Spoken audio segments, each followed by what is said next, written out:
پیش فرمانے اللهم صل على سيدنا وعلى آل سيدنا ونبينا مولانا محمد معدن الجود والكرم وعليه الكرام ابن الكريم وبارك وسلم صلاة وسلام عليك يا سيدي يا رسول الله صلی اللہ تعالی علیہ وسلم۔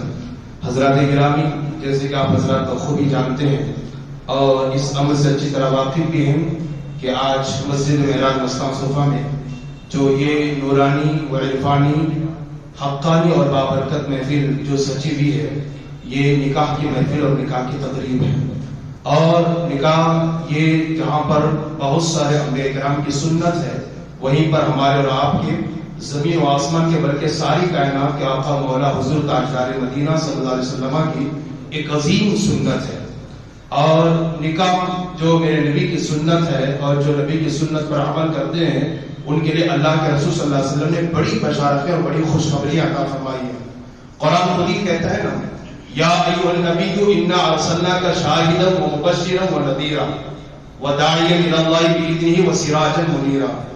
آمد رسول کے مقصد کو قرآن بیان کرتا ہے کہ ہم نے رسول کو کیوں بھیجا، تو قرآن کہتا ہے کہ ہم نے نبی کو حاضر و ناظر بنا کر بھیجا، خوشخبریاں سنانے والا بنا کر بھیجا، اور پھر ڈر سنانے والا بنا کر کے بھیجا۔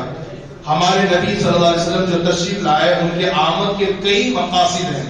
ان مقاصد میں سے ایک اہم مقصد یہ بھی ہے کہ ہمارے آقا مصطفیٰ جان رحمت صلی اللہ علیہ وسلم لوگوں کو خوشخبریاں سنانے کے لیے تشریف لائے۔ اور کیسی خوشخبری میرے آقا نے عطا فرمائی؟ میرے آقا نے فرمایا، نکاح کرنا نبی کی سنت ہے نا، آقا فرماتے ہیں من احب سنتی فقد احبنی ومن احبنی کان معی فی الجنہ او کما قال۔ آقا فرماتے ہیں جس نے میری سنت سے محبت کی گویا اس نے مجھ سے محبت کی، اور جس نے مجھ سے محبت کی وہ کل جنت میں میرے ساتھ ہوگا۔ اب مجھے بتائیے کون جو ہے نبی کے ساتھ نبی کے قدموں میں جنت نہیں چاہتا؟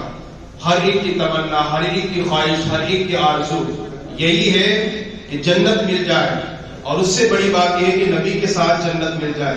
تو اگر ہم نبی کے ساتھ جنت چاہتے ہیں تو نبی کی سنتوں پر ہمیں عمل کرنا چاہیے۔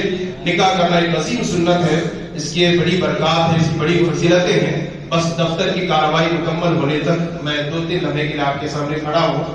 یاد رکھیں آج ہمارے گھروں میں بھی نکاح کی محفل ہوتی ہے۔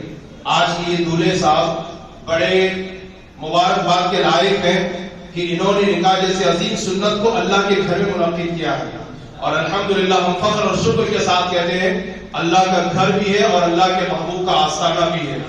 اور میرا دل بلکہ میرا وجدان کہتا ہے کہ مسجد کی برکتیں، اللہ کے ولیوں کی بارگاہ کی برکتیں اور نکاح کی برکتیں، عظمتیں، رحمتیں اللہ تعالیٰ دونوں خاندان کو بالخصوص میاں بیوی کو اللہ ضرور عطا فرمائے گا۔ دعا کریں کہ اللہ پاک ان دونوں خاندانوں کی زندگی کے آخری سانس تک پیار، محبت، اتحاد، اتفاق عطا فرمائے۔ میں عرض کرنا چاہ رہا ہوں کہ آج ہم بھی نکاح کرتے ہیں اپنے گھروں میں۔ بہت سارے لوگ اپنے گھروں میں شادی کی محفلیں منعقد کرتے ہیں، نکاح کی محفل منعقد ہوتی ہے اور ولیمے کی محفلیں ہوتی ہے، بہت سارے لوگ کرتے ہیں۔ بہت اچھی بات ہے، نکاح کرنا چاہیے، اس میں اللہ نے بڑی برکتیں رکھی ہیں۔ لیکن آج ہمارے اکثر شادیوں میں جہاں پر بہت ساری بے حیائیاں، برائیاں پائی جاتی ہے، بہت زیادہ فضول خرچی لے لیں آپ، بے پردگی لے لیں آپ، گانا لے لیں آپ، میوزک لے لیں آپ۔ آج کے جو دولہے بنے ہوئے نا، ان کا گھر مسجد سے قریب ہے، اور مسلسل میں 3 دن سے دیکھ رہا ہوں کہ الحمدللہ ایک مرتبہ بھی گانے کی کوئی آواز نہیں آئی ہے۔ اور جن محفلوں میں اللہ کے رسول کی شریعت کی خلاف ورزی نہیں کی جاتی ہے، ان میں اللہ کے رحمت کی جھماجھم بارش بھی ہوتی ہے، اور جن میں اللہ کے رسول کی شریعت کی خلاف ورزی کی جاتی ہے، گانے کا استعمال کیا جاتا ہے، فضول خرچیاں کی جاتی ہے، اور اس کے علاوہ بے پردگی کی جاتی ہے، اللہ کی رحمت نہیں آتی۔ امام حسن بصری کو کون نہیں جانتا؟ بڑے پائے کے بزرگ گزرے ہیں۔ ولیمے کی دعوت کسی نے امام حسن بصری کو عطا فرمائی، آپ تشریف لے گئے، اور ابھی گھر دور ہے، پلٹ کر کے واپس جانے لگے۔ کسی نے دامن حسن کو پکڑ کر پوچھا، وہ امام حسن بصری ولیمے کی دعوت سننے کا، اور آپ یوں تشریف لے جاتے ہیں؟ آپ نے فرمایا برجستہ کہ جن محفلوں میں اللہ کے رسول کی شریعت کی خلاف ورزی ہوتی ہے، وہ اللہ کا قہر اور عذاب تو نازل ہو سکتا ہے، اللہ کی ناراضگی، لیکن اللہ کی رحمت نازل نہیں ہو سکتی۔ آج ہم نے اپنے محفلوں کو، شادی جو نکاح جو نبی کی سنت ہے، ایک سنت پر عمل کرنے کے لیے ہزار برائیوں کا ارتکاب کرتے ہیں۔ بلکہ یہ بات واٹس ایپ میں بہت زیادہ گشت کر رہی ہے کہ لوگ یہ کہہ رہے ہیں کہ مسلمانوں کی شادیوں میں کرسیاں با پردہ زیادہ ہوتی ہے، عورتیں بے پردہ زیادہ ہوتی ہیں۔ حضور صلی اللہ علیہ وسلم کی 11 ازواج مختلف گرچہ اقوال میں. آپ بتائیں، کوشش کریں، پڑھیں سیرت کو. حضور کے نکاحوں میں کتنی عورتوں نے شرکتیں کی تھی، ولیمے میں کتنی عورتوں نے شرکت کی تھی. آج میں یہ نہیں کہتا کہ ہماری ماں بہن بیٹی کو نہیں جانا چاہیے، بلا شبہ جانا چاہیے. آج بھی سپریم کورٹ میں حجاب کا مسئلہ چل رہا، آپ جانتے ہیں. یہاں تک کہ نیوز پر بیٹھے ہوئے لوگ کہتے ہیں کہ کیا مسلمانوں کو صرف کالج اور اسکول میں پردہ یاد آتا ہے؟ ان کو اپنی شادیوں میں پردے کا خیال نہیں ہوتا ہے، وہاں پردہ یاد نہیں آتا ہے. سامنے بیٹھنے والوں کے جواب پر تالا پڑ رہا ہے، کوئی جواب نہیں دے پاتے ہیں. اور یہ بلا شبہ یہ بات سچ ہے، بڑی بے پردگی کرتے ہیں. اور کوئی ایسا دور نہیں کہ ماں بہن بیٹی کے پاس کپڑے کی قلت ہے، دولت کی کمی ہے، نہیں، ایسی کوئی بات نہیں ہے. بلا شبہ کسی کے پاس 5 سے کم تو کپڑے نہیں ہوں گے، کسی کے پاس 5، 10، 15، 20 جوڑی تک کپڑے ہوتے ہیں، لیکن پردہ وہ نہیں کر پاتے جو آج سے 1450 سال پہلے ہمارے ماں اور بہنیں کیا کرتے تھے. ایک خاتون کی بات میں آپ کو بتاؤں. 80 سال کی بوڑھی عورت، 80 سال کی خاتون، توجہ سے سنیے گا، حضور کی بارگاہ میں آتی ہے. حضرت یا رسول اللہ، میرے ماں باپ آپ کے قدموں پہ قربان، میرے آقا میں مرگی کی بیماری میں گرفتار ہوں، آپ دعا فرما دیں کہ اللہ پاک مجھے شفا عطا فرمائے. مرگی کی بیماری آپ جانتے ہیں کہ آدمی بے ہوش ہو کے گر پڑتا ہے، چلا جاتا ہے، اسے اپنا خیال نہیں رہتا ہے. اللہ کے نبی کی بارگاہ میں خاتون آتی کہتی یا رسول اللہ آپ دعا کر دیں کہ اللہ مجھے شفا عطا فرمائے. اللہ کے نبی نے فرمایا خاتون اگر تو صبر کر لے تو تیرے لیے جنت ہے. ذرا وہ لوگ جو اپنی ماں بہن بیٹی بیوی کو بے پردہ بازار بھیجتے ہیں، محفلوں کی زینت بننے کے لیے بھیجتے ہیں، توجہ سے سنیے گا. میرے الفاظ گرچہ کڑ گئے لیکن سچائی یہی ہے، حقیقت یہی ہے. اللہ کے نبی نے فرمایا اگر تو صبر کرے تو تیرے لیے جنت ہے. اس خاتون نے کہا یا رسول اللہ آپ کے کہنے پر میں ضرور صبر کر لوں گی، لیکن یا رسول اللہ صلی اللہ علیہ وسلم جب مجھے مرگی کا دورہ پڑتا ہے تو مجھے خبر نہیں ہو پاتی کہ میرے سر سے دوپٹہ ہٹا کہ نہیں ہٹا. کم سے کم یہ دعا کر دیں کہ جب مجھے مرگی کا دورہ پڑے میں بے ہوش ہو جاؤں تو میرے سر سے میرا دوپٹہ ہٹنے نہ پائے. اللہ کے رسول سرور کائنات صلی اللہ علیہ وسلم نے اس خاتون کے لیے برکت کی دعا فرمائی اور وہ خاتون پلٹی. اور جب پلٹی مصطفیٰ جان رحمت نے فرمایا اپنے غلاموں سے اگر دنیا میں کسی جنتی عورت کو دیکھنا ہے تو وہ اس کو دیکھ لے کہ یہ جنتی عورت ہے. بڑھاپے کی عمر میں کپڑوں کی قلت کے باوجود ان کے اندر پردہ اور حیا اور آخرت کا یہ تصور تھا. آج ہمارے اندر وہ کیوں نہیں ہے؟ ہمیں اس چیز کی طرف توجہ دینی چاہیے، اس چیز کی طرف ہمیں اپنی توجہ کو مبذول کرنی چاہیے. ایک اور آخری بات پردے کے حوالے کو لے کر کے، اس لیے کہ میں اکثر اس کو سن رہا ہوں، لوگ یہی اٹھاتے ہیں آواز، لوگ یہ اپنے گھروں میں، اپنے شادیوں میں، اپنی محفلوں میں پردے کا اہتمام نہیں کرتے. اسکول میں پردے کے بارے میں لے کر کے، حجاب کا مسئلہ لے کر کے یہ ہنگامہ کھڑا کر رہے ہیں، کورٹ میں جا رہے ہیں، یہ مسئلے ہو رہے ہیں اور سامنے والوں کے پاس کوئی جواب نہیں ہے. اور حقیقت یہی ہے آج پوری دنیا کے لیے کہ مسلمانوں کی شادی میں جتنی فضول خرچی کرتی کہیں اور نہیں ہے. آپ دیکھیے نا، بلکہ میں کبھی کبھی بیٹھتا ہوں حجرے میں کچھ لوگوں کے ساتھ، ہم معائنہ کرتے ہیں. اگر آپ یہاں سے محمد پور چوک سے لے کر کے آپ وہاں بنیاد روڈ تک جہاں پر دارالکنز ایمان ہے وہاں تک اگر آپ جائزہ لیں گے آپ کو کم و بیش 10 سے 12 ہال مل جائیں گے مسلمانوں کے، بہت سارے ہال مل جائیں گے. ایک مسلم اسکول آپ نہیں بتا سکتے، ایک مسلم کالج آپ نہیں بتا سکتے. ایسا نہیں کہ مسلمانوں کے پاس دولت نہیں ہے. یہی وجہ ہے کہ ہمارے بچوں کو غیروں کے سامنے جھکنا پڑ رہا ہے، وہاں جا کر کے تعلیم حاصل کرنا پڑ رہا ہے.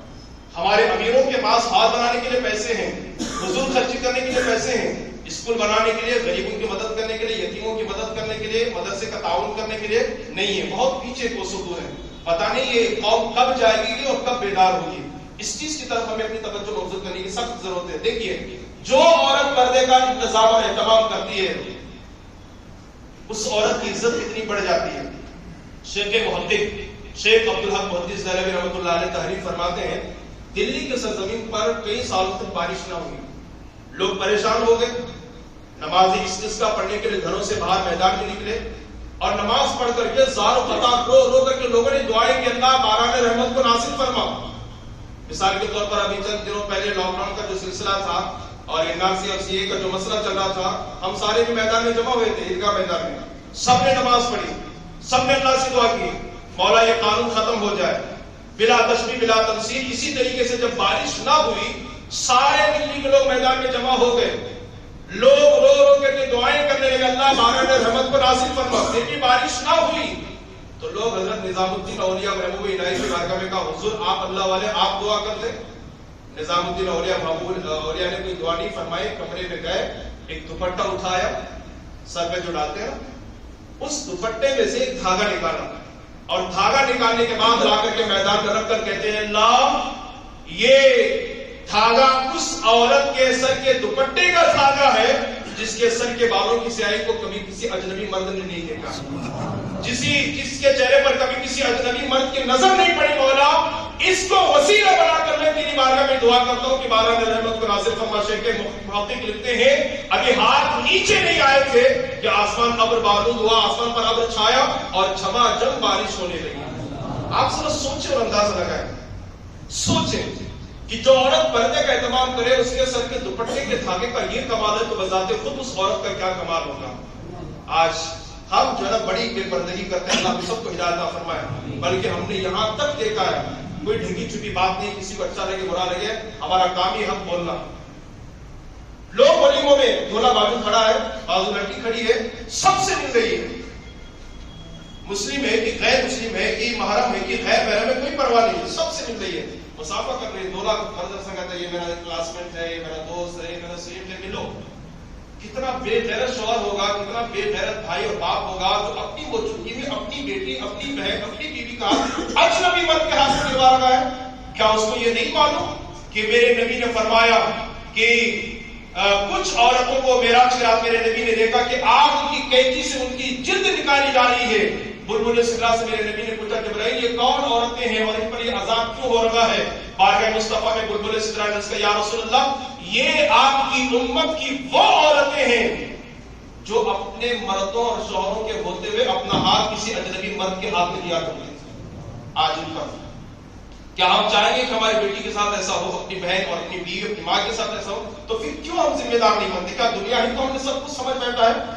دنیا کی کوئی حقیقت نہیں ہے، دنیا کی کوئی حیثیت نہیں ہے، سب آئے جانے کے لیے. میری گزارش یہ ہے اپنی شادیوں میں اپنی محفلوں میں آپ اپنی عورتوں اور ماں بہن بیٹیوں کو باپردہ بنائیں. بلکہ شریعت کا مسئلہ ہے، اللہ کی بارگاہ میں دیکھیے کوئی عورت جا رہی نماز پڑھنے کے لیے، اس کے سر کا دوپٹہ اتنا باریک اور اتنا پتلا ہے کہ اس کے سر کے دوپٹے میں سے بالوں کی سیاہی نظر آتی ہے. مصطفیٰ کی شریعت کر کے فقہائے کرام فرماتے ہیں اس کی نماز نہیں ہوگی، کیونکہ ستر عورت فرض ہے، عورت کو بال چھپانا ضروری ہے، اگر نہیں چھپائے تو نماز نہیں. اللہ کی بارگاہ میں یہ پردہ تو پھر محفل میں کتنا پردہ ہونی چاہیے.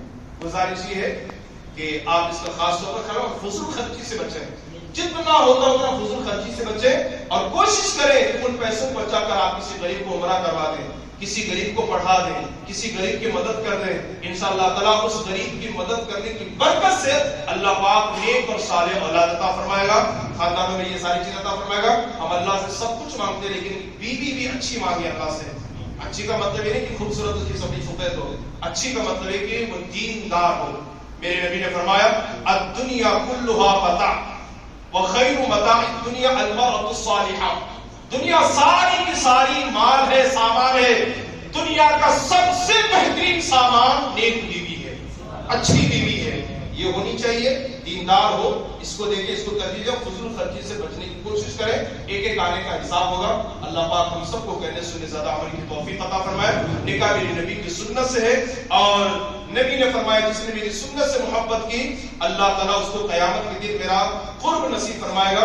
میری گزارش یہ ہے سنتوں کے پابند بنے، شریعت کے پابند بنے، سنتوں کے مطابق شریعت کے رسلے میں نکاح منگنی ولیمہ کرنے کی کوشش کرے اور دعا کریں کہ اللہ آج کی اس بابرکت محفل کو قبول و مقبول فرمائے. اتنا نورانی محفل لگ رہی ہے، ساری اکثر کے جبے سفید ہیں اور دعا کریں کہ دلہن اور دلہے کے لیے اللہ تعالیٰ ان کو ان کے حقوق ادا کرنے کی توفیق عطا فرمائے اور زندگی کے آخری سانس تک ان کے پیشانے میں اللہ سب کی طرف پیدا فرمائے اور قیامت تک اللہ پاک ان کی نسلوں میں عاشقان رسول کو پیدا فرمائے.